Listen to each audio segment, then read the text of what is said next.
Shalom frères et sœurs, j'espère que vous allez bien. C'est Vagabond Philosophe. Je me suis réveillé assez tôt, bon, pas trop tôt non plus, mais ça avait été peut-être 7h30, 8h, je sais plus. Bref, j'espère que vous allez bien, que vous avez passé une agréable nuit par la grâce du Seigneur. Aujourd'hui il commence à faire beau, donc je suis toujours à Blangy-sur-Braise, je crois. Et aujourd'hui, de tout cœur, j'espère arriver à destination de Rouen et de Rouen à Dozulé qui nous restera peut-être 22 heures de route de marche. Donc je sais pas comment on va s'y prendre pour aller à Rouen. Peut-être à pied, on va essayer de s'économiser, donc peut-être en train ou peut-être en autostop. En tout cas, je demande à Seigneur de guider mes pas, de m'ouvrir le chemin. Seigneur, toi qui es mon sauveur et Seigneur, celui qui délivre le péché, qui purifie le monde, qui purifie nos péchés, et surtout Seigneur, qui purifie notre âme. Toi, qui es tellement beau, qui est tellement bon, et fais-nous voir ta splendeur et ta lumière. Seigneur, guide mes pas jusqu'à ta croix glorieuse. Merci Seigneur, au nom du Père et du Fils et du Saint-Esprit. Amen. Alors, frères et sœurs, je voulais vous partager quelque chose de très important. Je vais prendre mon temps pour vous expliquer quelque chose.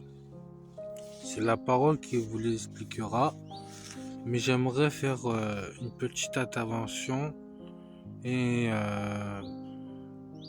vous demander que vous faisiez attention. Frères et sœurs, je suis pas là pour juger, c'est pas mon rôle. Je suis là pour vous donner une parole qui me semble juste, mais surtout qui vous évitera ou qui,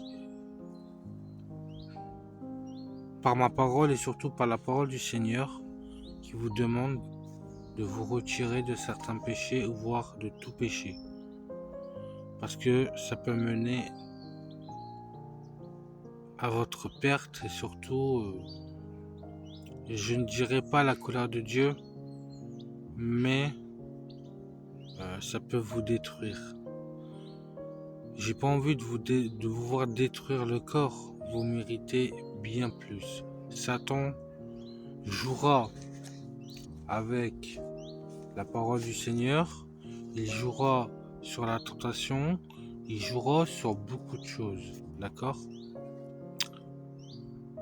Bon, chers amis, frères et sœurs, avant de commencer, j'ai fait une petite visite d'une église sur Blangy, donc pas loin. Donc je ferai un petit montage tout à l'heure. En tout cas, j'espère que vous allez aimer cette petite visite de l'église et que si un jour j'avais la possibilité de la visiter, bah franchement, elle est beaucoup mieux. Peut-être plus petite, mais beaucoup plus belle, beaucoup plus entretenue que celle de Lille. Mais bref. Donc n'oubliez pas, chers amis, frères et sœurs, que je ne dis pas que je suis le meilleur des chrétiens, ni le meilleur des hommes. On a tous des tentations, on a tous des combats à faire.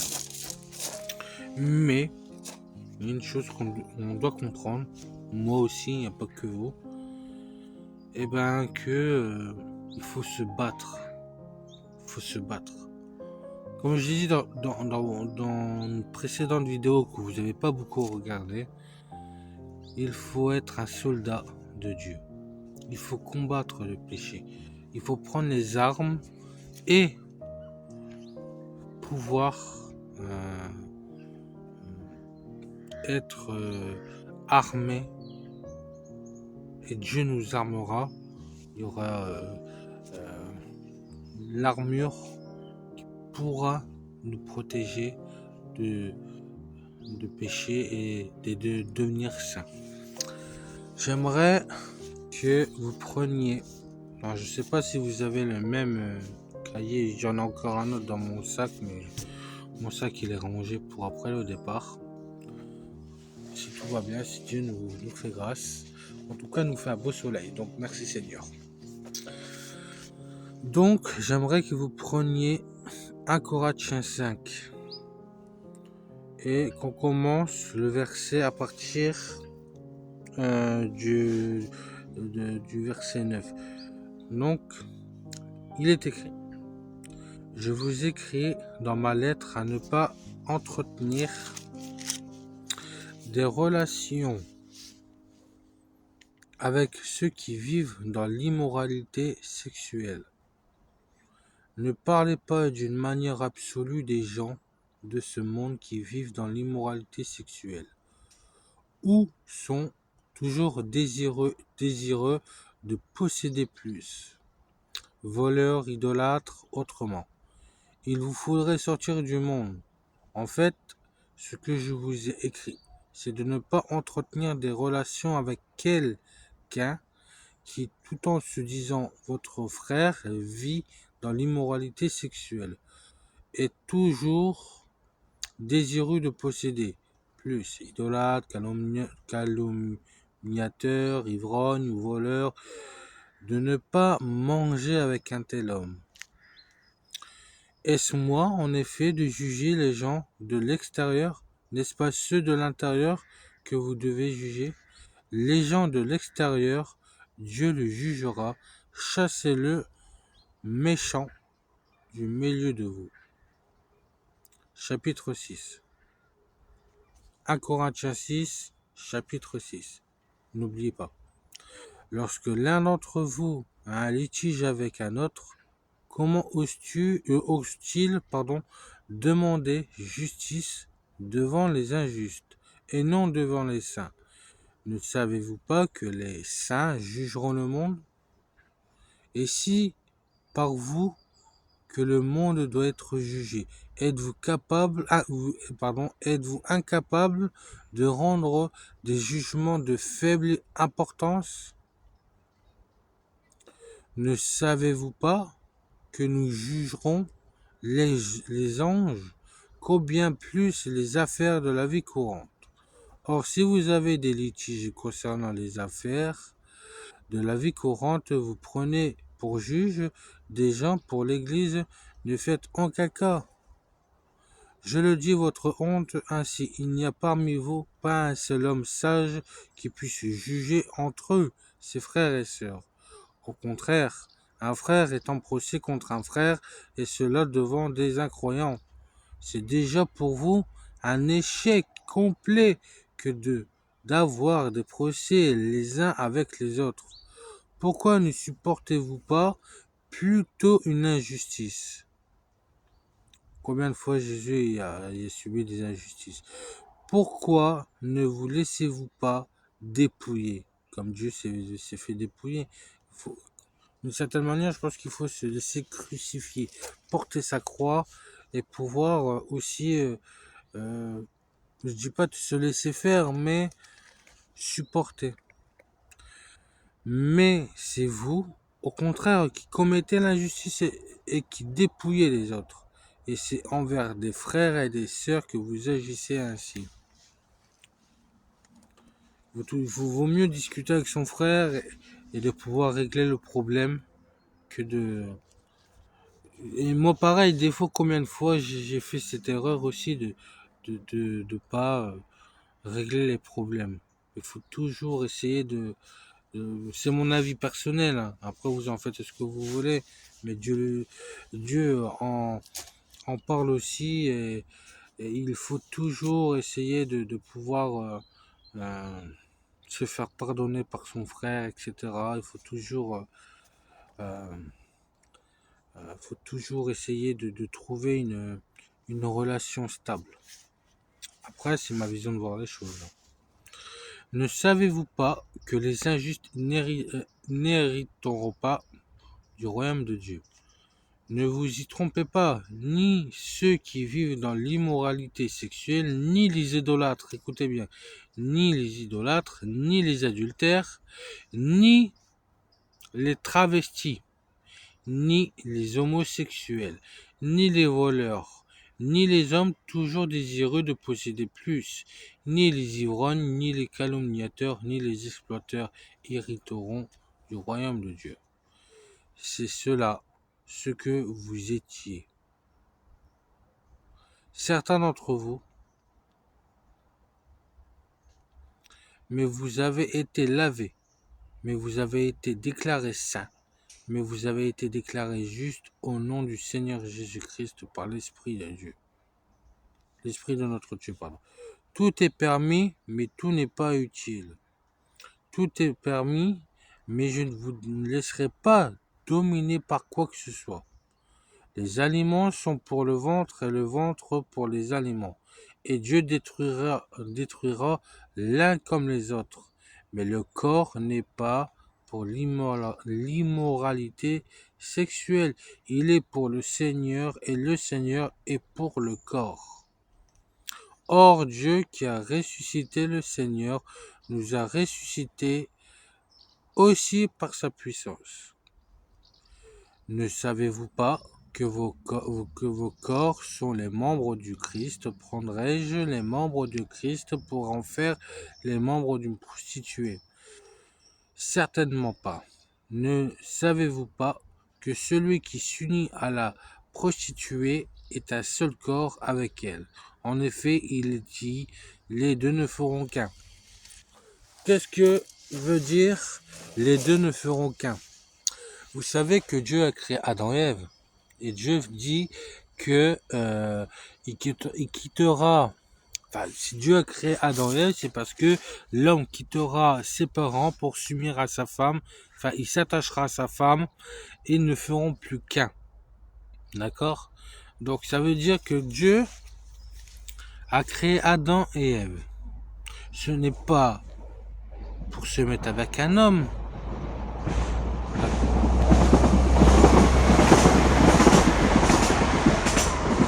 Excusez-moi. Ce n'est pas pour se mettre avec un homme. Un homme et un homme ne peuvent pas ne peuvent pas avoir des actes comme il fait avec un acte sexuel avec une femme. On est d'accord. Donc, le plus important, c'est que vous arrivez à réfléchir que, et en plus, il y a eu beaucoup de témoignages de femmes qui ou d'hommes qui sont livrés à ces choses-là, qu'ils étaient homosexuels ou lesbiennes ou peu importe, qui sont sortis de ça grâce au Seigneur Jésus. Comme je vous dis, je suis pas le meilleur des hommes, hein, d'accord? Mais le plus important, c'est qu'on puisse s'aider entre nous. Si vous pouvez m'aider, moi je vous aiderai. Après, on s'aide entre frères et sœurs, d'accord? Donc le plus important, c'est de pouvoir comprendre et de chercher une délivrance. Donc Seigneur, il dit bien que les deux ne feront qu'un. Donc un homme et une femme, non un homme et un homme, une femme et une femme, non. C'est le marqué, d'accord? Il le dit bien. Ne savez-vous pas que les injustes n'hériteront pas le royaume de Dieu? Ne vous y trompez pas. Il a dit bien, ne vous y trompez pas. Ni ceux qui vivent dans l'immoralité sexuelle, ni les idolâtres, ni les adultères, donc les femmes qui trompent leur mari, et vice-versa, ni les travestis, ceux qui changent de sexe. Ceux qui pensent que oui, mais je suis pas bien quand dans mon corps, non. C'est juste que tu as un démon en toi, d'accord? Que tu as un problème psychologique. Donc tu dois te faire aider par le Seigneur. Le Seigneur, il est le meilleur enseignant, il est ton psychologue, il est tout. Il est tout pour toi. Tu ne peux pas rejeter comment Dieu t'a créé. Tu vois ce que je veux dire? Dieu t'a fait homme ou femme, il faut l'accepter et puis il faut comprendre sa volonté. D'accord? Si Dieu t'a fait comme ça, c'est qu'il y avait une raison. Et Dieu, dans toute chose, est parfaite. Il a créé le monde, c'est parfait. Les insectes ne peuvent pas se dire ah bah non, la création de Dieu, elle est imparfaite. Moi je fais ci, mais j'aurais voilà, j'arrive pas à faire ça. Non. Les insectes ont un rôle prédéfini. Les serpents, ils ont un rôle prédéfini. Les arbres, ils ont un rôle prédéfini, etc., etc. Nous, on a un rôle, c'est de louer le Seigneur, de le glorifier, de l'aimer, etc., mais pas de changer la nature de Dieu. Déjà qu'on l'a détruit assez, la nature. Donc, il ne faut pas la changer. Déjà que euh, l'homme par nature change des fois la parole du Seigneur. N'oubliez pas que il y a des loups avec des brebis. Donc il faut faire le discernement, tu vois. C'est pour ça que je dis qu'il faut pas se mêler avec les gens qui font le mal. D'accord? Il faut s'écarter d'eux et chercher. Tu peux leur prêcher une parole, une semence, mais cette personne ne comprend pas. Bah là, moi j'ai envie de te dire, si tu lui as prêché une parole, mais après si la parole n'est pas semée dans son cœur et s'il veut pas la semer, que voulez-vous faire? Tu lui as prêché la parole, maintenant la parole est... Tu lui as dit quelque chose, tu lui as semé quelque chose, tu lui as donné une graine, une parole de vérité, une parole, la bonne nouvelle. Maintenant, s'il veut pas l'accepter, s'il veut pas en faire quelque chose, que voulez-vous que je vous dise? C'est pas votre problème en vérité. Vous avez fait quelque chose. À lui d'en faire une bonne nouvelle pour son cœur et pour sa vie. Donc, ni les travestis, ni les hommes homosexuels. Je ne vous juge pas. Je ne suis pas là pour vous juger. C'est pas mon rôle. J'ai côtoyé des hommes qui étaient homosexuels, qui étaient travestis, et c'est pas pour autant que c'était des mauvaises personnes. Mais ils ont un problème. Et peut-être que c'est votre cas. Donc, mon frère, ma soeur, si tu as un problème avec ça, il n'y a que le Seigneur Jésus qui pourra t'aider. Il n'y a que Seigneur.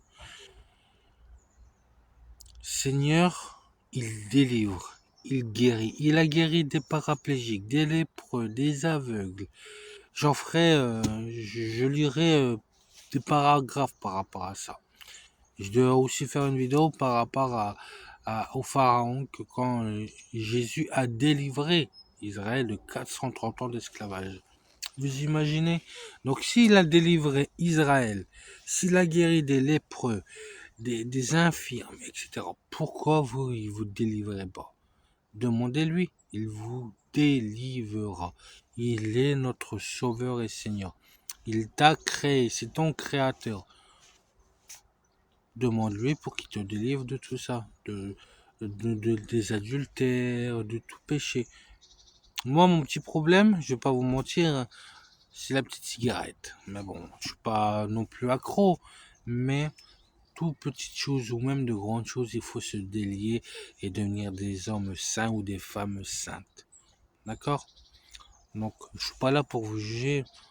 Moi, je vous aime, mais je vous donne une parole, une semence. Alors, continuez sur 1 Corinthiens 6, verset 17. Mais celui qui s'unit au Seigneur est un seul esprit avec lui. Fuyez l'immoralité sexuelle. Tout autre péché qu'un homme commet est extérieur à son corps, mais celui qui se livre à l'immoralité sexuelle pêche contre son propre corps. Ne le savez-vous pas? Votre corps est le temple du Saint-Esprit qui est en vous et que vous avez reçu de Dieu. Ne vous appartenez pas à vous-même, car vous êtes retranchés à un grand prix. Je vous expliquerai ce que ça veut dire. Rendez donc gloire à Dieu dans votre corps et dans votre esprit et qui appartiennent à Dieu. Un grand prix, ça veut dire que Jésus, c'est comme il vous a racheté à la croix, à un grand prix, au prix de sa vie, quand même. Vous voyez, c'est pas simplement se mettre sur une croix et mourir et ressusciter 3 jours après.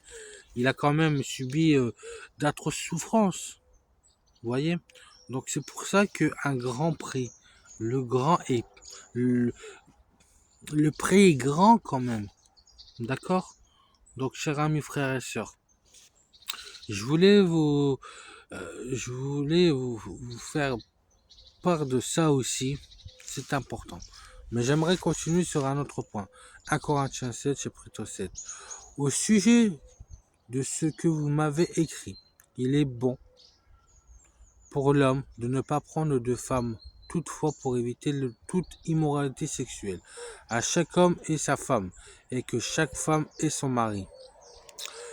Que le mari rende à sa femme l'affection qu'il lui doit, et que la femme agisse de même envers son mari. Ce n'est pas la femme qui est maîtresse de son corps, mais son mari. De même, ce n'est pas le mari qui est maître de son corps, mais sa femme.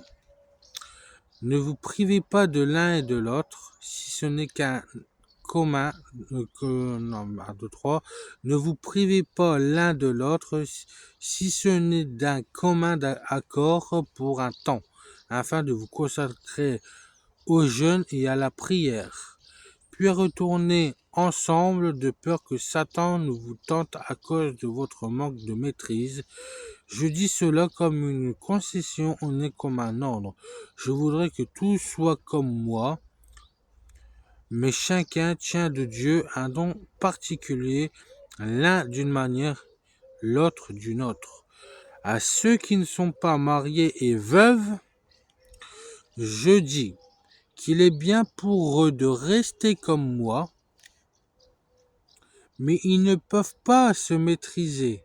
Mais s'ils ne peuvent pas se maîtriser, qu'ils se marient, car il vaut mieux se marier que de brûler de désir.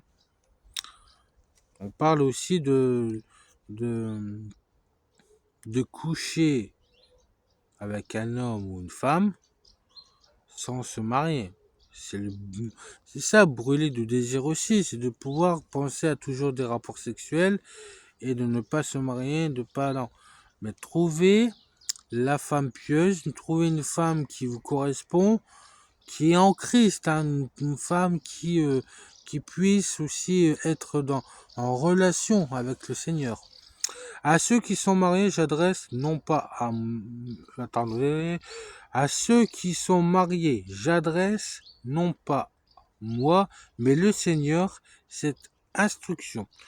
Que la femme ne se sépare pas de son mari. Écoutez bien. Si elle est séparée de lui, qu'elle reste sans se remarier ou qu'elle se réconcilie avec son mari et que le mari ne divorce pas de sa femme. Aux autres, ce n'est pas le Seigneur. C'est moi qui le dis. Si un frère a une femme non croyante et qu'elle soit d'accord d'habiter avec lui, qu'il ne divorce pas d'elle. Et si une femme a un mari non croyant et qu'il ne soit d'accord d'habiter avec elle, qu'elle ne divorce pas de son mari. En effet, le mari non croyant bénéficie de la sainteté de sa femme et de la femme non croyante bénéficie de la sainteté de son mari. Autrement, vos enfants seraient pas purs, alors qu'en réalité, ils sont saints. Si le non-croyant veut se séparer, qu'il le fasse. Le frère ou la sœur n'est pas lié à un tel cas. Dieu nous a appelés à vivre en paix. En effet, comment peux-tu savoir, femme, si tu sauveras ton mari? Ou comment peux-tu savoir, mari, si tu sauveras ta femme? Par ailleurs, que chacun vive selon la part que le Seigneur lui a attribuée, selon l'appel qu'il a reçu de Dieu. C'est pour ça qu'il est préférable, pour moi, c'est ma vision de voir les choses, de trouver une femme qui soit en Christ, ou si vous arrivez à lui prêcher une parole, il vaut mieux, tu vois, lui dire, écoute, connais-tu le Seigneur, etc. Mais je réfute pas ça, hein. Dieu est la vérité. D'accord? Dieu est le chemin, la vérité et la vie. Alors, c'est ce que je prescris dans toutes les églises. Quelqu'un est-il circoncis quand il a été appelé, qui ne cherche pas à le cacher? Quelqu'un est-il incirconcis quand il a été appelé, qu'il ne se fasse pas circoncire. La circoncision n'est rien à l'incirconcision et n'est rien de plus. Mais ce qui compte, c'est le respect des commandements de Dieu. Que chacun reste dans la condition qui était la sienne lorsqu'il a été appelé. Es-tu esclave quand tu étais appelé? Ne t'inquiète pas, mais si tu peux devenir libre, profites-en plutôt. En effet, l'esclave qui a été appelé par le Seigneur a été affranchi du Seigneur. De même, l'homme libre qui a été appelé est un esclave de Christ, pardon. Vous avez été racheté à un grand prix. Ne devenez pas esclaves des hommes. Frères et sœurs, que chacun reste devant Dieu dans la condition qui a été la sienne lorsqu'il a été appelé. Au sujet des personnes non mariées, je n'ai pas d'ordre du Seigneur, mais je donne un avis en homme qui a reçu Seigneur la grâce d'être digne de confiance. Voici donc ce que j'estime bon. À cause des temps actuels de détresse, il est bon pour chacun de rester comme il est. Être lié à une femme, ne cherche pas à rompre ce lien. N'es-tu pas lié à une femme? Ne cherche pas de femme. Si toutefois tu te maries, tu ne pêches pas.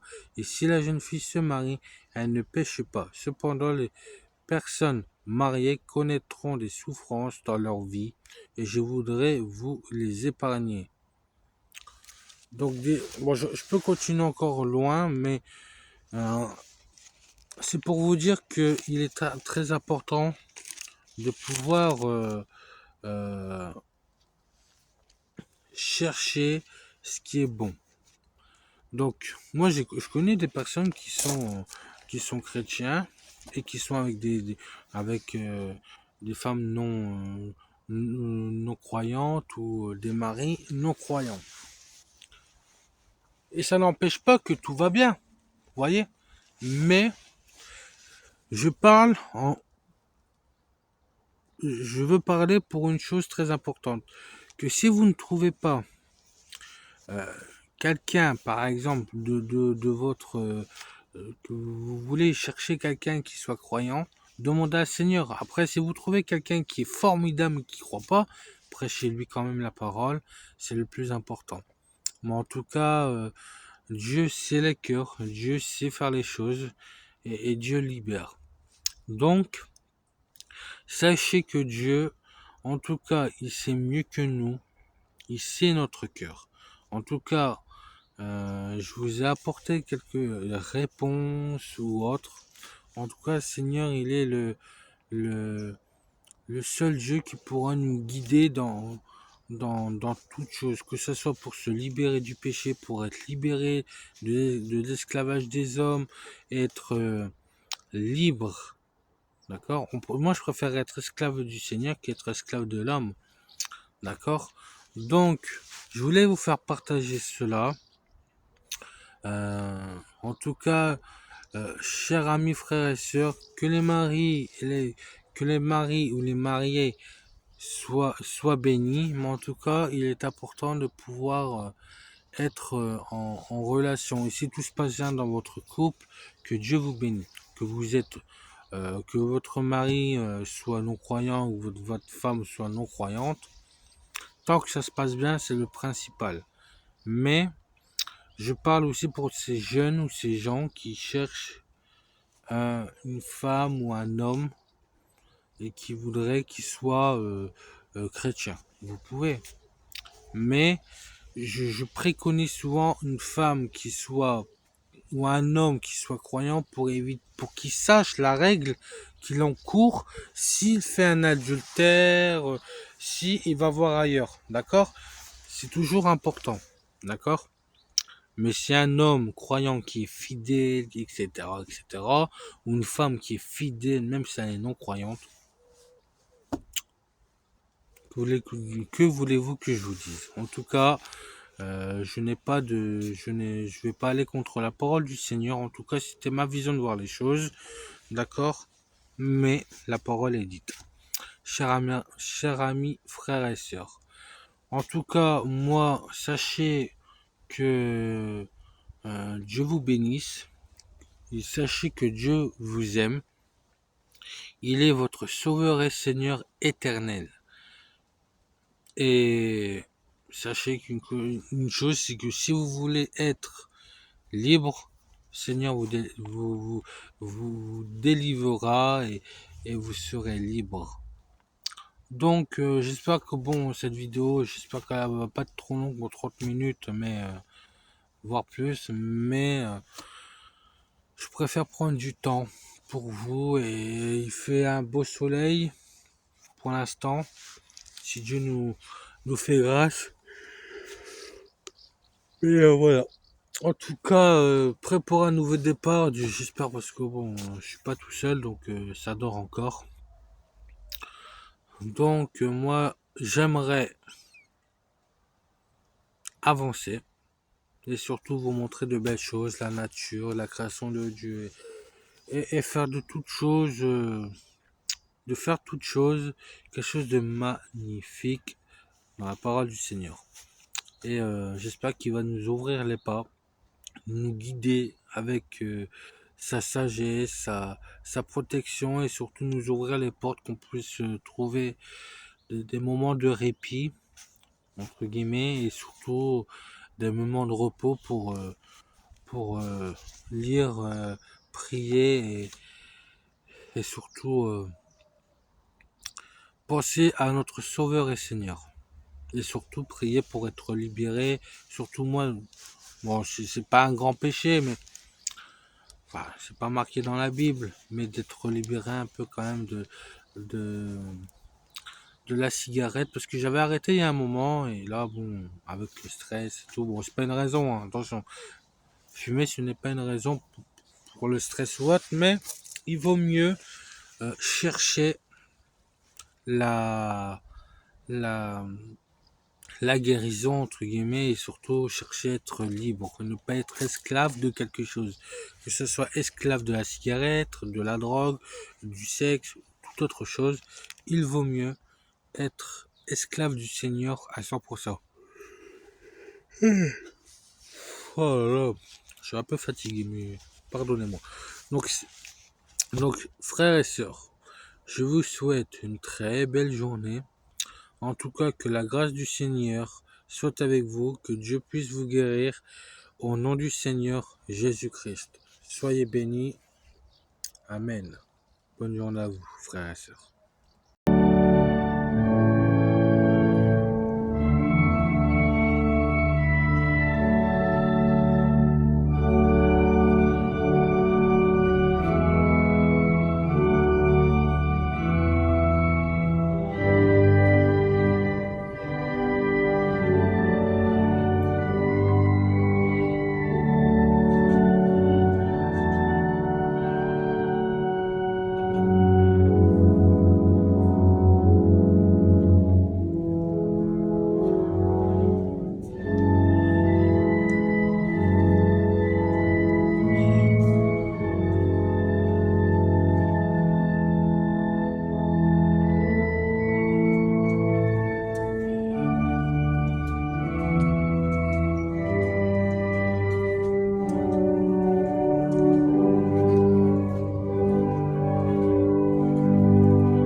soit béni.